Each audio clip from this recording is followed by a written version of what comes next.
Ang tanong ko is, final na ba yung yung in-announce ni Cheese na despite having 22 active senators, 16 pa rin yung votes to convict? Yan ang topic natin. Yan ang topic natin today, Ansari. Yan talaga yung pag-uusapan natin. Ayan. May kanina nga merong nagtanong din dito. Ang tawag dito? Ano raw masasabi natin? Kasi sinabi raw ni Cheese Escudero na 16 talaga dapat yung boto na makukuha kahit pa 21 lang yung active senator doon sa impeachment. Yes. Kahit pa 21 lang yung active senator doon sa impeachment trial. Unless mag-rule yung Supreme Court otherwise. Yes, okay. Pero yung mathematical explanation nun for me, kaya pwede yung 16 is because they have enough numbers to support two resolution, either to convict or to acquit, di ba? They have both 16 and 9. So parang nagka-qualify pa rin yung mathematical presence nila doon na kung gusto talagang ma-convict, lalabas talaga yung 16. Kung hindi naman, lalabas pa rin yung 9. Enough yung numbers nila to decide on both, di ba? Oo. Kasi ganito, yung Constitution kasi sinabi niya 16 of all the members of the Congress. So whether you participate or you don't participate or whatever, you need to get the 16 vote. That is a given. It is a given. So parang isasabihin nila, paano makaka-participate? Hindi na problema yun. Kasi sinabi ng 16 eh. Sinabi ng court 16 eh. Sinabi ng Constitution 16 eh. Kailangan mo ng 16 votes, 16 concurring vote para i-convict ang isang impeachable officer para maano mo siya, 16 concurrence para ma-convict mo ang isang impeachable officer. So whether for me lang whether they participate or they don't participate or whatsoever, given yung number two-thirds of all the members of Congress. Hindi naman siya nag-distinguish doon kung all members participating and not participating. All members, all participating senators lang. Diba? Wala naman sinabing ganun eh. So bakit ka magdi-distinguish kung the law does not distinguish? So ibig sabihin, pag sinabi two-thirds of all members, two-thirds of all members. Diba? Yeah. But rather you can deny the fact na umamin siya even though may public speeches and also paano umamin siya? Umamin ka na what? Ano yung umamin siya under oath during during the wait lang. I forgot that eh. Pero umamin talaga siya. Meron akong video dito. Gusto mo masabing under oath? Under oath eh. Ano nga yung situation na under oath na inamin niya? Wait lang ha. Alam mo ba ibig sabihin ng under oath? Oo, may sinumpaan siya.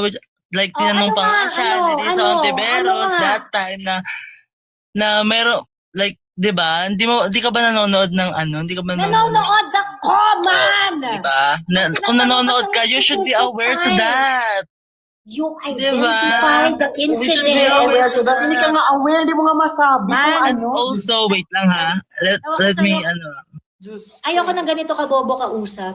Hindi ka ba nanonood? Ano nga yung panapanood? Ano yung tinutukoy hearing ba sa Senate? Hearing sa Quadcom? What are you talking about? Under oath. Hindi ka ba nanonood? Bakla, dami kong pinapanood, puta.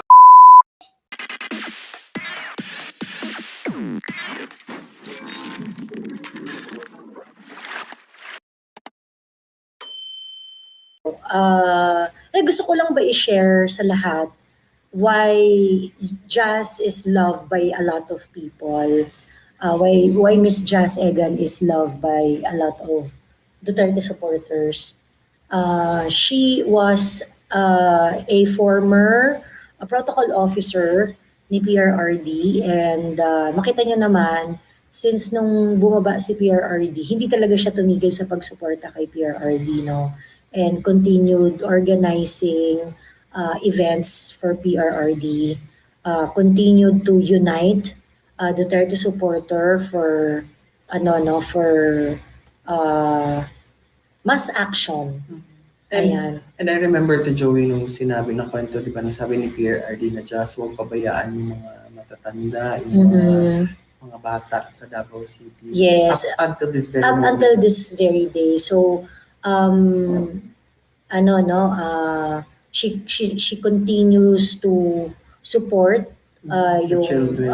to make sure na yung mga bilin ni PRRD ay magagawa. So, House of Hope, yun, correct. Yung mga initiative is really very, very commendable. So that is why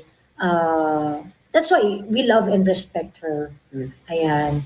And she Ganon. gave us she allowed us to be with her as we help. Kasi ito naman yung purpose din natin, di ba? To really help what PRRD wants. Naka-filter ka ba, Miss Joey? If not, grabe ang glow up. Sabi ni kasi, huwag kayo masyadong Salamat din. yung TikTok, meron siyang filter na default na filter. Ayun. Pero I would say na talagang Kita-kita na lang sa personal. kita na lang tayo sa personal, di ba? Tapos nandun ang tunay na laban. Kita-kita na lang tayo sa personal. Nandun ang tunay na. Kaysa naman yung parang, oy, Miss Joey, nakita ka sa personal, ang pangit mo pala, di ba? Oo. Sa personal tayo mag-aabot. Sa personal tayo mag-abot. Ayan. Hello, Candler Kilay. Pakihanapan niyo nga ako ng bagong boyfriend. Ang bobo niya, pinklawan kasi. DDS may saltik, sabi ni Jonah. Yung akit ka nga, putang ina mo. Ayan. Ayun. And anyway, sabi ni Ma'am Nora De Jong, hi Joey and Pau. Good morning Ma'am Joey and Pau, pakimura naman po ako, sabi ni Dracaris. Ayun. So anyway, ikaw ba, kasi ganito, marami kasing nagtataka why we are very close. Magsama ba naman kayo ng dalawang buwan sa bus?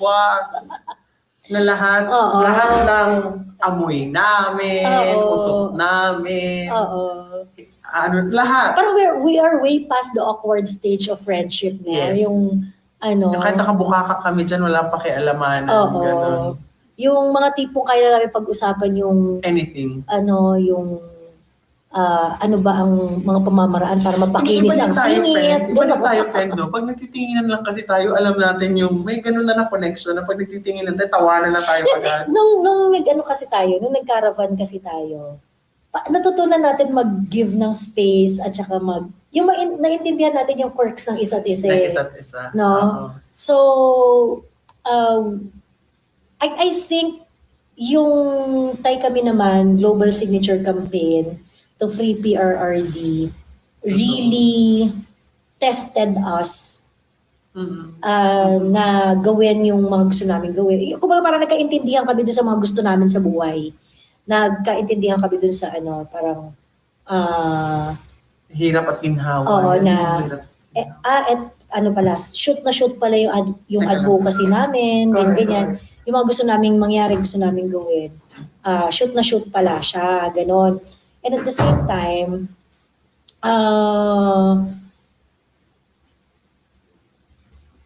we enable each other to push further. Ayun. So, I think that is the reason why the friendship develops. Ayun. Ganda ni Miss Joey Morena. Ayan. Negative 59 na si Satanas Bobo Marcos, kapal pa rin, ayaw pang bumaba. Saan lumabas yan, Christine, yung negative 59? Hindi ako updated. Alam ko negative 27, di ba, Publicus Asia. Naglabas na ba SWS at saka, Pulse Asia? Tapos may gusto ko ikwento.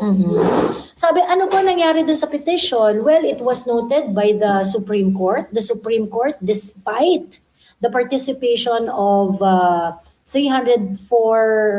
despite the submission of 304,304 signatures, did not pay attention to our petition. So, Alam niyo na. alam nyo na. So ngayon, natunayan natin at nakita natin, this is the behavior of the Supreme Court. So, what are you gonna do? What are you gonna do? Well, there was a slight hope, di ba? Kasi kahit naman, alam naman natin before, di ba, na-quiet nga sila nung kinuha si PRRD. But we had a hope, di ba, to join. Kasi it's the Supreme Court eh. Yes. You really expect them to be level-headed. You really expect them to, to be full of wisdom. And somehow, umaasa talaga tayo na they're going to do what is good for the Philippines. Diba? But, should I say anything else? The signature campaign is also a test sa Supreme Court natin kung hanggang saan sila makikinig sa taong bayan. Kung kapag ba nakita nila na ang taong bayan ay nagsama-sama, are they going to listen to the clamor of the people? So apparently, the best action that they can give to us, that the Supreme Court can give to ordinary Filipinos like us, is noted. Hanggang noted lang tayo. Ayan. Noted. So that is why, kaya sinasabi ko sa inyo, lagi-lagi, if you want to impose yourselves, we really need to learn how we can organize and show our physical numbers. So, yun. Ayan. So, people po ba kayo ni Digong? Oo, mga supporters kami ni PRRD. I was raised by Oo. Duterte. Taga Davao si Pao. So, what do you mean people po ba kayo ni Digong? What do you mean by that?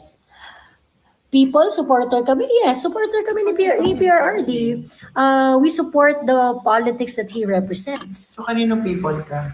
Oo, para sa people o kay Digong? Sabi ni Man, para sa taong bayan. Kasi ang politika ni Digong ay para sa taong bayan, Man. Ayun. Would you like to come up? May gusto ka sabihin Oo, pwede ka umakyat. Ayan, sino si Fresh Brochure?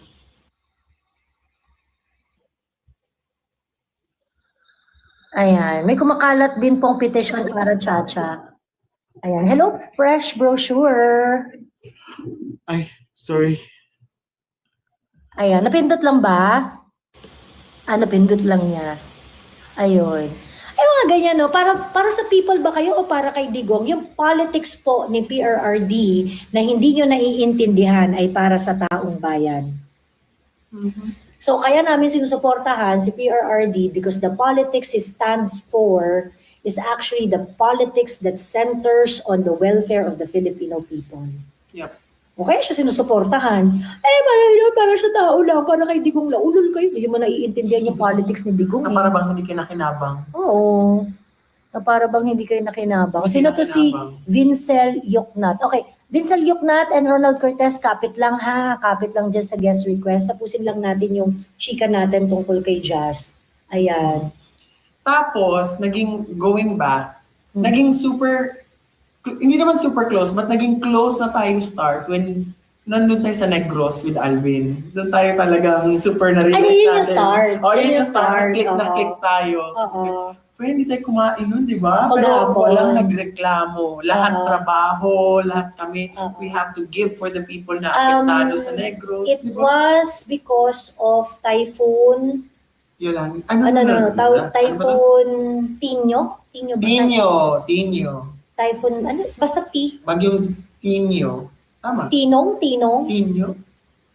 Basta it was a typhoon during, nung November. Tama ba, November? First week ng November yata yun. Oo. Ayun. So, Tino. Typhoon Tino. Ayun. Yes. Ano pong initiative ni Digong na pinaka nagustuhan ninyo? War on drugs. The war on drugs. The one that he gave sa hospital. Oo. And actually, yung institutionalization ng The build. Yeah, build. At saka yung institutionalization noong malasakit. Yes. Kaso nga lang, hindi na natuloy kasi ngayon eh. Pinoliticize na yung pinoliticize yung ayudahan. Tinyo. Hmm. Inis na inis ako sa mga sumusunod, sabi ni Aaron. Ano sumusunod? Ayun. Free education in the best for me. Sabi ni Zian Adresio, saan po makikita yung huge decline ng crime rate? Pang-debate ko lang sa mga office mates ko. It's a DILG data. So if you're going to crime rate 2016-2022. Crime rate 2016 to 2022 Philippines. I-type mo, makikita mo na agad, immediately sasabihin sa iyo Overview. that 73.76% ang reduction ng crime rate from 2016 to 2022. Ayan, okay? So, dali lang naman yun. Mag-prompt lang kayo sa Google o ayan, type mo lang, crime rate in the Philippines 2016 to 2022. The total crime volume in the Philippines decreased significantly from 584,730 incidents in 2016 to 392,610 in 2022. This downward trajectory was driven primarily by 73.76 reduction in index crimes such as murder, homicide, and theft, dropping from 131,699 cases in 2016 to 34,552 by the end of 2021. Ayan. So may data yan. Backup by data yan. And these are mostly data also reported by the DILG during that time. So ganun lang po kadali. Grabe yung screen protector mo, no? Ang dim. Hmm? Yung screen protector mo, ang dim. Bakit? Madilim? Oh, sa screen protector mo yun, which is good. Ay, hindi yung ang tawag dito naka-privacy kineso. Oo, kaya. Ayun. Long-term solution po ba ang implementation ng war on drugs? War on drugs is, okay, man. Ang war on drugs is law enforcement. Okay, a law enforcement, pagdating sa law enforcement, ang labanan dyan is consistency. Okay? If you're going to ask me long-term solution ba ang war on drugs, pagka kunwari, nalabanan mo na lahat ng droga, lahat ng addict ng 2016. Ibig sabihin ba nun, hindi na magkakaroon ng addict sa 2026? Hindi, magkaka-addict pa rin, hindi mo mapipigil yan. Pero ang point dito, ang law enforcement is not about, okay, na parang, pag naubos mo yung addict ng 2016, hindi na magkakaroon ng addict kahit kailan. Okay. Hindi ganun. You're looking at the problem incorrectly. Correct. You're looking at the problem incorrectly. Like for example, pag ikaw napalo ka ng nanay mo dahil nagsinungaling ka nung 4 years old ka, pagtanda mo, di ka na magsisinungaling ulit? Diba? Di yun ganun. Or may better Diba? solution ka man. Hindi yun ganun. So it is a consistent Correct. application and shaping your morality, your behavior, that you do not lie or cheat. 'Di ba? Habang lumalaki ka. Ngayon, ganun din ang war on drugs. Check. Ang war on drugs, okay, is a law enforcement mechanism that focuses on illegal drugs. So ibig sabihin, pag mahigpit yung anti-drug crime mo, okay, mauubos mo or at least kahit papaano significantly marireduce mo yung mga mga crime incidents. Okay? Ngayon, paano kapag hindi na mahigpit yung implementation mo? Ibig sabihin nun, hindi na magkakaroon ng crime? Hindi. Pag binago mo yung implementation mo ng war on drugs, lalabas at lalabas uli yung mga addict, yung mga sindikato. Ganon. Ganon yun.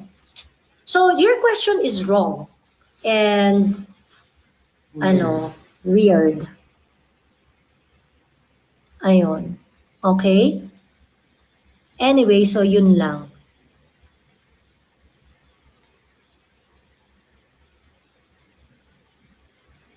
Miss Joey, di daw makakadalo si Matibag as witness.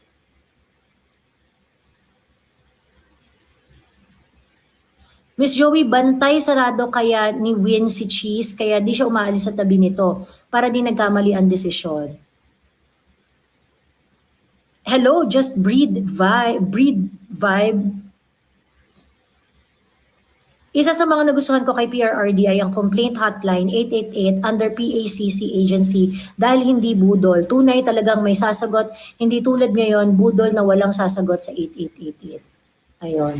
Oh. Sabi ni Happy, bakit libag ang tawag sa'yo? Ewan ko, siguro mga tanga kasi kayo. Hindi ko alam. Ang tanungin mo yung tumatawag sa akin ng libag. Bakit ako tatawagin mong libag? Tinatawag ko ba libag sarili ko? Ito namang Happy na to, tatanga-tanga. Ano kayo pinalaki ng mga magulang yun? No? Oo, alam niyo yung sobrang bobo ninyo. Yung magtatanong kayo, bakit libag ang tawag sa'yo? Ako ba yung tumatawag sa sarili ko ng libag? Eh di dapat ang tinatanong mo, yung tumatawag ng libag. Hindi ako. 'Di ba? Eh, ang tawag ko nga sa sarili ko ay Angel. Correct. Angel. Char. Ganun sila pinalaki ng mga Oo. magulang nila. Kawawa Go naman live, ang be. nanay. Pindutin mo. Ayun. Okay lang pong pumatay, sabi ni Man. Hindi. Bakit? Ikaw, okay lang ba sa'yo pumatay? Oo nga, man. Bakit ka nagsusolicit, sabi ni Princess Maui? Hindi pa ako nagsusolicit. Si Maui po yung nagsusolicit. Ang luma naman ng ano ninyo. Luma Argument. naman ng issues ninyo. Oh, akyat ka, Happy. Wala naman palang invite button to si Happy. Black ka na, Happy, ah. Pagka masyadong bobo dito, konti lang yung pagbibigay namin sa inyo. Kailangan tatalinuhan yung mga hirit ninyo. Ayan. Magmura sa Diyos, sabi ni Man. Diyos ko, man. Umakyat ka, ano, Man. Umakyat ka, Man. Man, mag-aral muna bago Oo. hindi nasasabihin ng bobo. Ay, sino Ah, to? sino to? Hi. Hello, I'm sorry, I just added you here. I'm a political content creator. Please disconnect, yes. Okay, thank you. Gulat naman ako, friend. Sino yun? Nandito pala si Aladdin. Oo. Mag-add na nga tayo ng mga mga tao dito. Sino to? Ito si PJ. Parang yung profile picture parang masyadong malandi. Kung di pala okay pumatay, di ba umamin sa Duterte na pumatay siya? Bakit suporta ka? Kailan siya umamin na Kailan siya pumatay umamin? siya? At saka ano yung situation kung saan pumatay siya?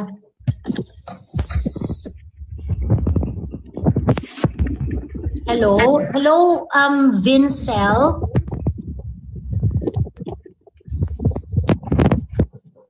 PJ, minute muna kita ha. Maingay yung microphone mo. Hello, Vincel? Ano tayo sa Facebook? Under oath. Anong under oath? Anong under oath? Sasabi mo, Hello, Vincel. Go live there. Pindot. ano ba yun? Hello, Vincel. Vincel, di-disconnect na kita ha. Parang masyado tayo mag-ilaw, friend. Masyado tayo may ilaw. Ayan, fresh yan na. Oo. Oh, di ba? Ito po kang sisi. Wala Oo. pinapailaw. Ayan. Hello, Naisu. Hello po. Ayan. Hello, Naisu. Hello. Meron ka pong Miss gustong Joey. share? Yeah, siguro I was actually monitoring the comment sections dito. Medyo more on the Gen Z side talaga yung ibang mga walang, alam mo yan. But anyway, I was born in 1983. So having said that, my family was fully an Aquino, supporter. It's just that when I was in the stage na I understanding things happening, lalo na sa Pilipinas, I just don't understand on that era nung naging si Duterte na yung presidente na for all those years na nasayang ng family namin to supporting, the Aquinos or the others other than the Aquinos. It was just when the Duterte presidency na naramdaman ko talaga na super safe talaga. I mean, I'm from Caloocan, so meaning there's a lot of like addicts in our area.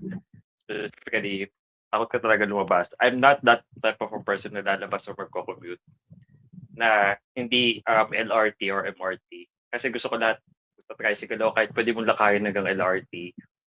magta-tricycle at magta-tricycle ako kasi alam mo may mga something dyan sa daan na, you know.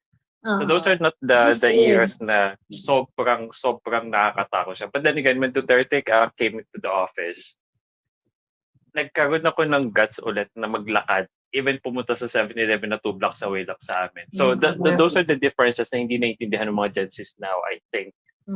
Siguro if there are like people that you guys should listen to at some point, I still gonna be believing na it's gonna be based on your experiences when you actually talk to people na talagang may experience sa mga eras na meron kaming comparison in terms of what has been happening before and what happened when Duterte came in. So, well, honestly, I don't gonna be I'm not gonna be persuading anyone here, lalo na yung mga Gen Z eras, na even during my times talaga, makikita mo talaga yung changes when the war on drugs was actually implemented. Yeah, there are like casualties, but I'd rather go into that policy other than the ones that we had during the pre-Duterte eras, wherein even I myself, I can definitely say na mas komportable and mas secured yung pamilya ko na nasa labas kami during the Duterte times. Rather than ngayon, parang nagbabalik na naman siya talaga, Miss Joey. I can see some other people now sa labas na those same people that I've been seeing before has been gone out again. Parang mga zombie na nakalabas ulit sila eh. I'm not sure what happened, pero if I'm gonna be given a chance really, well, those Gen Zs out there who's listening to Miss Joey's live, you guys never know what we have like been through in terms of the previous years, 1980s, 1990s, hanggang 2000. And then when Duterte came to the office, you can really feel the security in terms of yung makakapaglakad ka talaga sa labas. Hindi siya yung kagaya na ulit noon nung nag-Duterte. Ngayon, hindi na naman ako lumalabas, Miss Joey. Actually, mas gusto ko mag-work from home. Other than, pwede naman ako mag-outside twice a week. Pero I'd rather choose to like stay home. Kasi same feeling. Nagbalik na naman tayo sa era na marami na naman talaga siya. Ayun lang naman. So, yeah, Miss Joey. Thank you so much for letting me talk to your life as well. Thank you, Naisu. Maraming salamat. Well said. Ayan. At least you can't deny the fact that nanumpa siya nung inamin niya ang pagpatay niya. Man, would you like to elaborate on that? Yung sinasabi mo na nanumpa siya nung inamin niya ang pagpatay niya, ganyan. Kasi ganito yan, under Philippine law, okay, there are situation wherein yung, kunwari merong namatay sa isang situation, ganyan, our law absolves it. Okay? So, can you please tell me, sinabi mo kasi iba, hindi, bawal pumapatay si Duterte, kineso, ganyan. Ano yung context? You have to provide the context, man. Hindi mo nga alam yung pinagkaiba ng oath at saka ought. Pagkatapos may lecturean mo kami tungkol sa patay-patay. Baka out diba? Miss Joey. Wag ganon, man. Insist pa siya ng insist. Ought nga, ought. Sinabi niya yun, under ought. Ilang beses nang kinorek, nagmamagaling pa. Diba? So ngayon, paano kayo makasiguradong matinukang kausap, man? Diba? Kasi sinabi niya, ought nga yun, ought. Sinabi nga niya, under ought. Putang inang niya. Under oath. Okay? Under oath. Sinabi niya yun, under oath. Kung yun yung statement mo, ha? Ganon. Ayan. Sabog ata si Akla. Sana all daw marunong magbasa, sabi nung hindi marunong mag-spelling. Ay, na-divert si Renzo. Kasi paulit-ulit siya sinasabi, oath nga, hindi ought. Na oath. Sabi ni Miss na, maka-oath bill. Sinabi ni Duterte, under ought. Tapos tapang-tapang pa niya. Yan yung problema, no? Pagka kunwari tatanga-tanga, dapat humble. Okay, this is the general rule, okay? This is the general rule. Pagka kunwari tatanga-tanga ka, dapat humble ka. Okay? Ngayon, kapag mayabang ka, dapat magaling ka. Okay? Pag tatanga-tanga ka na, tapos mayabang ka pa, putang ina mo. Diba? Diba? Siya mag-uubusin yung pasensya namin. Yung pasensya namin, may may expiration date. May expiration date yan. Hindi tapang-tapang mo na nga, tapos ang tanga-tanga mo pa. Diba? Huwag ganon. Ngayon, pagka kunwari, mayabang ka, pero magaling ka. Well, sana mayabang, magaling tapos humble. Perfect kasi yun eh. Pag magaling tapos humble, perfect ka naman na nun. So, kumbaga parang, ano naman kami, okay naman kami doon sa mga hindi masyadong perfect. Kung kunwari humble ka, tapos hindi ka magaling, okay lang yan kasi Okay lang humble yun. naman eh. Correct. 'Di ba? Humble naman. Ngayon, kung kunwari mayabang ka, pero magaling ka, okay na lang din. Kaya mayabang yan kasi magaling, 'di ba? At least meron tayong natututunan, ganon. Hi, Derek! Hello, Derek Daryl. Ganon.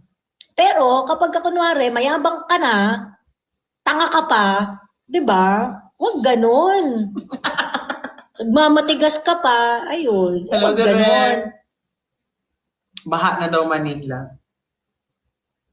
Baha na Manila, sabi ni, deserve niyo yan! Deserve niyo yan! Nagre-reklamo kayo pag may nagrarally, namnamin niyo yung alipunga. Diba? Kagaya nito ni Jeffrey de la Cruz, galit na siya, putang ina ninyo. Ang tanong, kailan tayo kikilos? Mga putang ina niyo. Yes, kumilos na para hindi na magmura si Jeffrey de la Cruz. Hi, Carlex Crespo. Hello. Ayun. Joey, paano kung mayabang na, tanga-tanga na, nget pa. Tiba naman, sabi ni Romy. Yun naman yung parang, huwag mo namang pakyawin lahat. Diba? Huwag mo namang pakyawin ng lahat ng sumpa sa mundo. Ayan. So, yun. Anyway, Ansari, hello. Meron kang gusto sabihin? Hi, Miss Joey. Tagal ko na hindi nakabalik dito Oo. May kukwento ako kasi nakulong ako. Ano? Meron akong in-upload na video last year. Tapos, nag-viral siya ng 4 million. Pero deleted na. So, basically, medyo aggressive yung driver, ganyan-ganyan. So, he didn't take it well. So anyway, pero may open pa yung case. Ongoing pa. Ano to? Traffic incident? Oo. Nawalan na ano siya.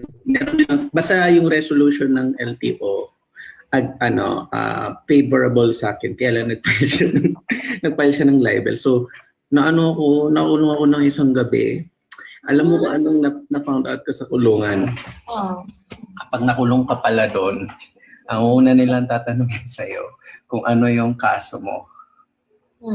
So, syempre ako, tanong din ako ng tanong kaso nila, ganyan, 19 hours ako doon, wala ka namang gagawin kakausapin doon, di ba?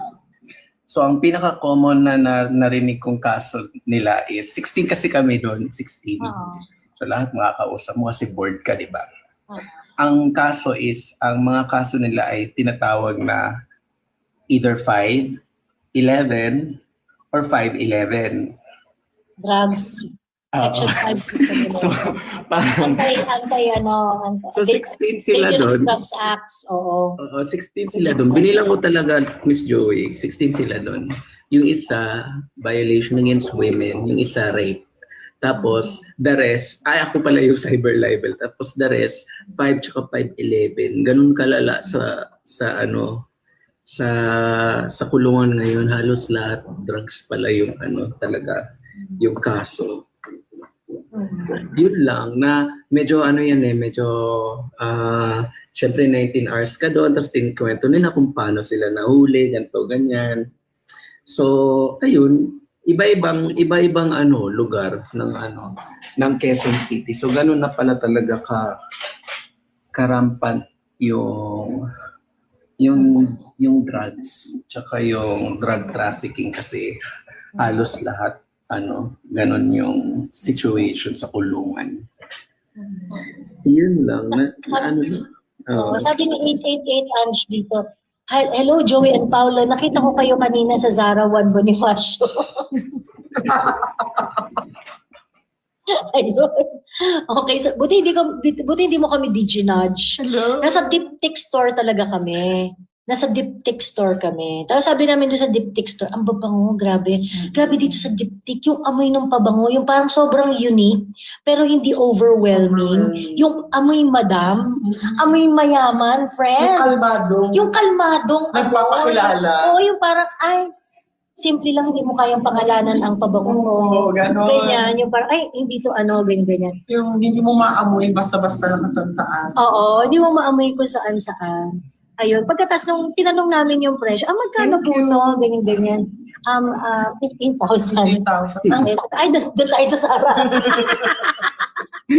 Kami sa bench. Okay pa kami sa Sara. Doon muna kami. Ayan. Ayun. Pero, kamusta na siya pagkatapos? Ayun. Oo nga. Pagkatapos, paano ka na-release? Nag-bail ako. Nag-bail ka. Ng ano. Oo. Medyo mataas yung bail, pero yun, nakapag-bail na ako tapos meron kaming hearing or pre-trial hearing yata ng 14. So yun. I think ano naman yun kasi hindi yata nila nakita yung LTO case na final ko. Kaya diretso yung warrant. Okay. Ganun. Okay. Grabe, no? Hassle. Sabi may tanong, magkakabit ka ba sa NBI? Tama pa din kasi open pa yung case eh. So hindi ka talaga mapanatag until then. But anyway, yun, I'm coping up. Ang tanong ko is final na ba yung ano, yung in-announce ni Cheese na despite having 22 active senators, 16 pa rin yung votes to Yan. Yan ang topic natin. Yan ang topic natin today, Ansari. Yan Ayan. talaga yung pag-uusapan natin. Ayan. May kanina nga merong nagtanong din dito. Ang tawag dito?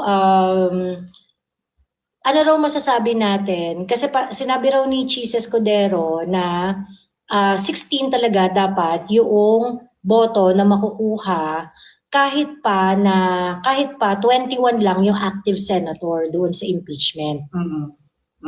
Yes. Kahit pa 21 lang yung active senator doon sa impeachment trial. Unless mag-rule yung Supreme Court otherwise. Yes, Okay. pero yung mathematical explanation nun for me, kaya pwede yung 16 is because they have enough numbers to support two resolution, either to convict or to acquit, di ba? They have both 16 and 9. So parang nagka-qualify pa rin yung mathematical presence nila doon na kung gusto talagang ma-convict, lalabas talaga yung 16. Kung hindi naman, lalabas pa rin yung 9. Enough yung numbers nila to decide on both, di ba? Oo. Kasi ganito, yung Constitution kasi sinabi niya 16 of all the members of the Congress. So whether you participate or you don't participate or whatever, you need to get the 16 vote. That is a given. It is a given. So parang isa sabihin nila, paano makaka-participate? Hindi na problema yun. Kasi sinabi ng 16 eh. Sinabi ng court 16 eh. Sinabi ng Constitution 16 eh. Kailangan mo ng 16 votes, 16 concurring vote para i-convict ang isang impeachable officer para maano mo siya, 16 concurrence para ma-convict mo ang isang impeachable officer. So whether for me lang whether they participate or they don't participate or whatsoever, given yung number two-thirds of all the members of Congress. Hindi naman siya nag-distinguish doon kung all members participating and not participating. All members, all participating senators lang. Diba? Wala naman sinabing ganun eh. So bakit ka magdi-distinguish kung the law does not distinguish? So ibig sabihin, pag sinabi two-thirds of all members, two-thirds of all members. Diba? Yeah. Ayun. So, ipababa po ako may mga akin po. Thank you so much sa pagpapakita. Okay, thank you, Maisu. Ako din bababa ako kasi nandito si Quaker Oats. Oo, si Quaker Oats. So sige, bumaba ka na. Ayan. Thank you, Ansari. Ay, ingat ka, Ansari, ha? Thank you. Mag-ingat God ka. bless. Ayan. Hello Okay. sa mga nanonood sa hel- live ko. Oo, hello, man. Hello, man. Pot. I'm so sorry for the typo. Typography. Sige na nga. Tayo po. OATH talaga. And I stand corrected with that. But Ayun, rather you okay. can- Accepted. But rather Okay. you can deny the fact na umamin siya. Even though may public speeches and also, hindi to Paano umamin siya? Ano? Umamin ka na what? Ano yung umamin content? siya under oath during, ano ba yun? During the, wait lang, I forgot that eh. Pero umamin talaga siya. Meron akong video dito. Gusto Paano mo mo sinasabing under oath? Under oath eh. Ano nga yung situation na under oath na inamin niya? Oo. Wait lang ha. Alam mo ba ibig sabihin ng under oath? Oo, te, may sinumpaan siya. Like, tinanong pa nga siya ni sa Ontiveros that time na meron, like, di ba? Di ka ba nanonood ng ano? Di ka ba Nanonood ako, man! Di ba? Kung nanonood ka, you should be aware to that. You Diba? identify the We should incident. be aware to that. Hindi ka nga aware, hindi mo nga masabi kung Man, ano. Also, wait lang ha. Let me, Diyos ko. Ayoko ng ganito ka, Bobo, kausap. Hindi ka ba nanonood? Ano nga yung panapanood? Ano yung tinutukoy mo, putang ina mo ka? Di na Ano, hearing ba sa Senate? Hearing sa Quadcom? What are you talking about? Under oath. Hindi, under. Hindi ka ba nanonood? Hindi ka, bakla, dami kong pinapanood, putang ina mo. Pagkatapos gusto mo hulaan namin kung ano yung tinutukoy mo? Ano ba yan? Pagkatapos, ang ingay-ingay, dami-dami sinasabi. Hindi ka ba ano? Hindi ka ba nanonood? Hindi mo ba napapanood? Nanonood nga kami, putang ina mo. Lahat pinapanood namin. I-identify mo kung alin doon. Diyos ko. Diyan ako naiinis eh. Yung ang yabang-yabang pagkatapos hindi mo makapag-explain ng maayos. Hindi, may video ako. Ganyan-ganyan. O sa'yo. Tang-ina. Ay, hello po. Magandang gabi po. Ay, umaga. Hello, Unlucky. Ay, hello po. Bakit po kayo maka-Duterte? For many things. First, because my politics identify doon sa politics ni PRRD. PRRD's politics is pushing back against oligarchs. It is people-centered. It addresses the basic problem of ordinary Filipinos, like security, okay, access to government services, economic development through build. It also has, it addresses, while I do not agree with some of it, actually hindi ako agree dun sa Free Tertiary Education Act. But PRRD saw benefit from the Free Tertiary Education Act, and he was able to put it into fruition, yung free tertiary education, and it is quite an achievement, although I do not agree with it 100%. And many other things, basic changes, basic policies that actually changes the lives of normal Filipinos. Those are the things that I appreciate. So that is why I am a Duterte supporter. I like PRRD because he's not theoretical. He's very practical. And he looks at the problem, the way the problem should be solved, objectively, practically, and with wisdom. So, walang etchos-etchos, walang bola-bola. So, namumroblema kayo sa proseso sa passport nyo, di paabain natin ang validity para hindi na kayo pabalik-balik. O namumroblema kayo sa driver's license, di pahabain natin ang validity so that we can cut down on the red tape and things like that. You know, there are so many things there are so many government processes that are full of red tapes. Hindi naman niya na-solve ni PRRD lahat eh. But because he was able to acknowledge some of it and address some of it, diba? It's a good start. And I am not aware of any government official who had done same thing na at least half of it, na ganun rin yung ginawa. na talagang napadali yung mga proseso, napagaan yung mga pila-pila sa mga government offices. It really changed during PRRD's time. Pag pumunta ka ng BIR, you do not even have to stay there for more than 30 minutes. And I experienced that firsthand, yung pag magbabayad ka ng mga business taxes and things like that, hindi talaga siya hassle. Yes. The ease of doing business resulted into higher trust from businessmen. So that is why prior to the pandemic, the Philippines was actually able to clock in the highest investment highest investment record no mga panahon nila, despite the fact na mga sinasabi ng mga anti-Duterte na ano mag-i-invest sa Pilipinas and things like that, they were proven incorrect by PRRD. So yun, yung mga ganong bagay, that is why I support PRRD.